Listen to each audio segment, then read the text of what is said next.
Button నొక్కా 5 కోట్లు, ఆ button నొక్కా 5 కోట్లు. బటన్ నొక్కినప్పుడల్లా సాక్షికి మాత్రం కోట్లు వెళ్ళిపోయినాయి. ప్రజలకు ఒరిగి సచ్చింది ఏమీ లేదు. చాలాసార్లు బటన్ నొక్కాడు, ఎవరికి ఉపయోగం లేదు, ఎవరి ఖాతాలో జమ కాల, సాక్షికి మాత్రం జమ అయిపోయినాయి.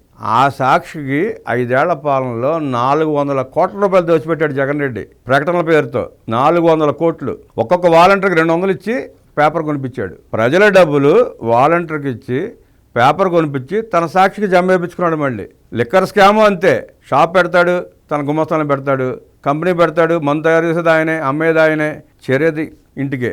ప్రభుత్వానికి మధ్యలో రావేమీ, ప్రభుత్వ ఖజానానికి జమ అయింది ఏమీ లేదు.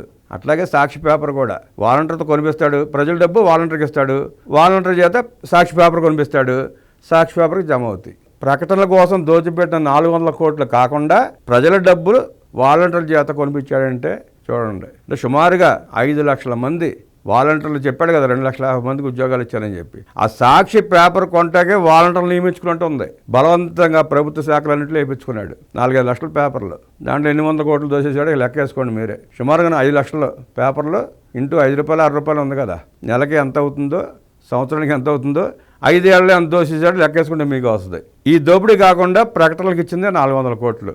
ఒక్క సాక్షికే. తన నీలి కూలి మీడియాలు ఇంకా చాలా ఉన్నాయి, వాటికి కూడా బోల్డ్ తగలేశాడు. వార్తాపత్రికల్లో ప్రభుత్వ ప్రకటనలపై ఏపీ శాసనమండలిలో చైర్మన్ మోషేను రాజు ప్రశ్నోత్తరాలు చేపట్టారు. తెలుగుదేశం పార్టీ ఎమ్మెల్సీ అశోక్ బాబు మాట్లాడుతూ గత 5 ఏళ్లలో ప్రభుత్వ నిధులను దుర్వినియోగం చేశారని ఆరోపించారు.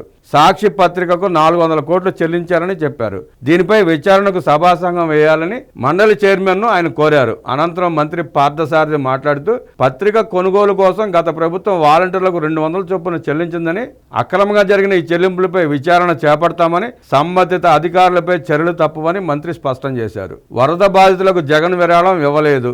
మన విజయవాడ వరదలప్పుడు అలా వచ్చాడు ఊపుకుంటా, ₹1 కోటి విరాళం ప్రకటించి ఫ్లైట్కి వెళ్ళిపోయాడు. ఆ ₹1 కోటి ఎవరికి ఇచ్చాడో తెలియదు, ఏం చేశాడో తెలియదు. ఆ విజయవాడ పెద్ద వాలంటీర్ ఉంటాడు జగన్ రెడ్డికి. ఏదో 2 ఆటోలు వాటర్ బాటిల్స్ మాత్రం కనిపించినాయి ఆ దొడ్లో. బ్రిటానియా బిస్కెట్లు, చిన్న బిస్కెట్ ప్యాకెట్లు ఉంటాయి కదా, అవి ఒక 2 ఆటోలు కనిపించినాయి. మరి ఆ 4 ఆటోలు ఖర్చు ఎంత అవుతుందో దేవుడికి తెలియాలి. బాగా అయితే 5 లక్షలు, ఇంకా బాగా అయితే 10 లక్షలు ఖర్చు పెట్టుంటారు. అంటే జగన్మోహన్ రెడ్డి ప్రకటించిన ₹1 కోటి కూడా జగన్మోహన్ రెడ్డి జేబులోంచో, సాక్షి నుంచో, భారత సిమెంట్ నుంచో ఇవ్వాల, ఆ పెద్ద వాలంటీర్ దగ్గర నుంచి ఖర్చు పెట్టించాడు. పబ్లిసిటీ మాత్రం జగన్మోహన్ రెడ్డి విరాళం ₹1 కోటి. హుద్దూద్ అప్పుడు కూడా ₹1 కోటి ప్రకటించాడు, అప్పుడే ఇవ్వాల. తిత్లీ అప్పుడు కూడా ఎంతో చిన్న అమౌంట్ ప్రకటించాడు, ఎవరికి ఇచ్చాడో తెలియదు. ప్రకటన తప్ప జేబులోంచి రూపాయి అనాకాని పైసా తీసేవడం ప్రాణం ఒప్పదు. ప్రజల డబ్బు దోచుకుంటాకు ముందుంటాడు. ప్రజలకు ఏమైనా ప్రమాదం వస్తే, అవసరమైతే, అత్యవసరమైతే అనా పైసా కూడా ఇవ్వడు జగన్ రెడ్డి. అతని మనసత్వం అలాంటిది. నా ఇంటికి వస్తే ఏం తెచ్చావు, నీ ఇంటికి వస్తే ఏమి ఇస్తావు, ఇదే టైప్ జగన్ రెడ్డిది.